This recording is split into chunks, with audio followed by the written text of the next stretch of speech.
Thank you అండి, అందరికి thank you. నమస్తే. ఈ సినిమా ఆ, ఈ సినిమా వెంకటరామయ్య గారి తాలూకా అనగానే నాకు ఫస్ట్ కోమలే గుర్తొస్తుంది ఎప్పుడు. ఎందుకంటే తనకు ఒక పాట వివాదం మీ అందరికీ తెలుసు. ఆ పాట సినిమా వాళ్ళు తీసుకున్నారు, తనతో పాడించలేదని చెప్పి చాలా వివాదాలు అయ్యిండే. అప్పుడు ఒకరోజు వచ్చింది నా దగ్గరికి స్టూడియోకి. రాగానే ఏదో పాట చేయించుకోవడానికి వచ్చిందేమో అనుకున్నాను నేను. సినిమాలో నా పాట నన్ను పాడించలేదు, నా పాట తీసుకుని నన్ను పాడించలేదు, అందుకే నేనే సినిమా తీద్దామని వచ్చిన. సో నేను చాలా పూర్తి పొందాను ఆ రోజు. అంటే ఒక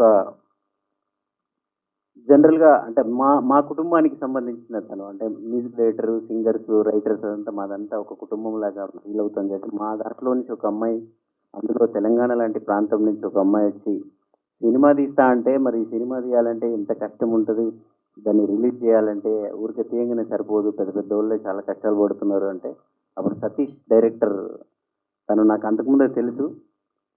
సో నా పాటల్ని ఫాలో అవుతూ ఒక ఒక అభిమానం చూపించేవాడు ఎప్పుడు. సో తన ప్లానింగ్, తన మార్కెటింగ్, ఇలాంటి డైరెక్టర్ అయితే పక్కా మంచి సినిమా తీస్తాడు, నీకేం టెన్షన్ ఉండదురా అని చెప్పి నేను కూడా ఆమెకు ధైర్యాన్ని ఇచ్చాను అప్పుడు. సో సతీష్ దాన్ని నిలబెట్టుకున్నారు. సో ఆ అమ్మాయి కోమలి వెనుక నిలబడి తను ఈరోజు ఈ సినిమాని ఇక్కడి దాకా తీసుకొచ్చారు, ప్రసాద్ ల్యాబ్ దాకా తీసుకొచ్చారు. తప్పకుండా జూలై 18 థియేటర్ల దాకా కూడా తీసుకెళ్తున్నారు.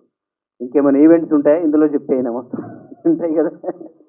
సో ఈ సినిమా కోమలి కోసమైనా ఆడాలి, సతీష్ కోసం ఆడాలి, ముఖ్యంగా వెంకటరామయ్య గారి పాత్ర పోషించిన మురళీధర్ గౌడ్ గారి కోసం ఆడాలి. ఎందుకంటే ఆయనని డీజే టిల్లులో చూసినప్పుడైనా, లేకపోతే బలగంలో చూసినప్పుడైనా నిజంగా మా ఊర్లో మామనో, బాబాయినో, పెదనాయనో చూస్తున్నట్టు ఉంటుంది. సో అలాంటి మనిషే సినిమా అంతా ఉన్నాడంటే మీరు ఆలోచించండి ఈ సినిమా ఎలా ఉండబోతుందో. మంచి సినిమా. ఇందాక ప్రభాకర్ గారు మీకు ఉటంకించిన ఆ పదం ఏదైతుందో ఆ పాటే ఈ సినిమా. ఒక్కడివే నువ్వు ఒక్కడివే, ఇంతమంది పిల్లల నెట్ట సాకావు నాన్న, ఒక్కడినే నిన్నొక్కడినే ఇంతమంది మీ చూడలేకపోయామా. ఇదే ఈ సినిమా. సో ఆ పాట పాడింది కూడా నేనే, గుర్తుపెట్టుకోరు. మళ్ళీ నేను నా పాటలకి ఎవరెవరో పేర్లు పెట్టి క్రెడిట్లు పోతూ ఉంటాయి. అందుకే ఈసారి సతీష్ ఏం చేశాడంటే, ఈ పాట నువ్వే రాయన్నా, నువ్వే పాడన్నా, మొత్తం నీ పేరుతోనే బయటికి రావాలని చెప్పాడు. So thank you. అలాగే సోమేష్, సో తన మిత్రుడు దర్శకుడు అవుతున్నాడంటే తన స్థాయి అంత పెద్దది కాకపోయినా తనకున్న దాంట్లో తను కూడా సపోర్ట్ చేసి కోమలి గారి పక్కన నిలుచున్నారు.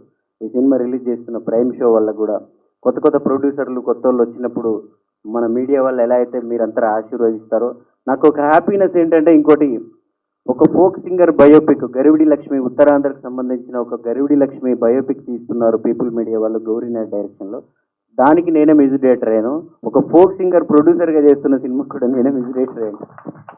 సో ఒక మ్యూజిక్ డైరెక్టర్గా నాకు ఇది ఎక్కువ ఆనందాన్ని ఇస్తున్న విషయం. అలాగే మా నిసార్ భాయ్ దీంట్లో అద్భుతమైన పాత్ర పోషించాడు. నా పాటలన్నింటిలో తనే ఉండేవాడు. మా చిరంజీవి అన్న అద్భుతమైన లిరిక్స్ కూడా రాశారా. నీకు ఇస్తారో ఇయ్యరో మైక్ మాట్లాడు.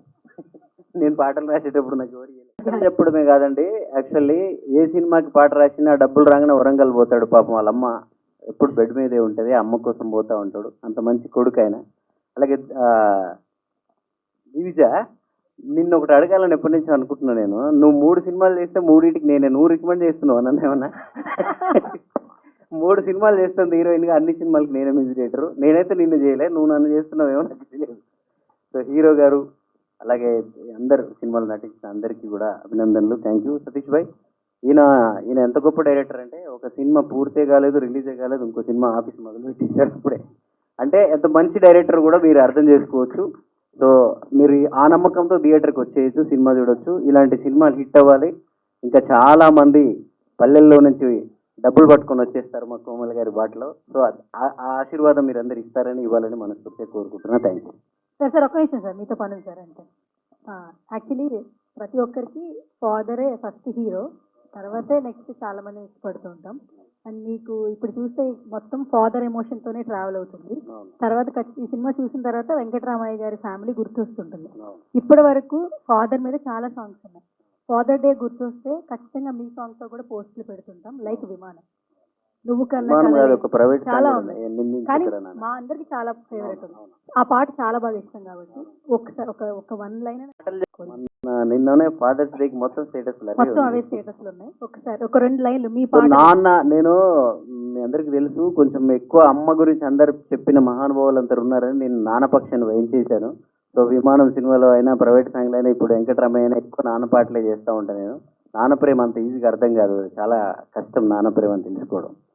నువ్వు కన్న కలలే నెరవేరేను చూడు, అందుకే ఉన్నడు ఈ నాన్నే తోడు. దశరథ మహారాజే నాన్నై పుట్టాడు, నువ్వు రాముడంత ఎదగర నీడు. సంబరమంటే ఏదో కాదురో, ఇంతకు మించి ఏది లేదురో. రేల రేల రేల రేల నిదే నింగి నేల, నిత్యం పండగల్లే బతుకు జన్మే ధన్యమయ్యేలా. అలాగే ఈ పాటే పాడిన మంగ్లీనే ఈ సినిమాలో మొదటి పాట కూడా పాడింది. మొదటి పాట పాడు. సో మంగ్లీ, మళ్ళీ నీ గురించి నీ పాటల గురించి బాగా మాట్లాడుకుంటారు ఈ పాటతో. So thank you. First of all thank you so much sir.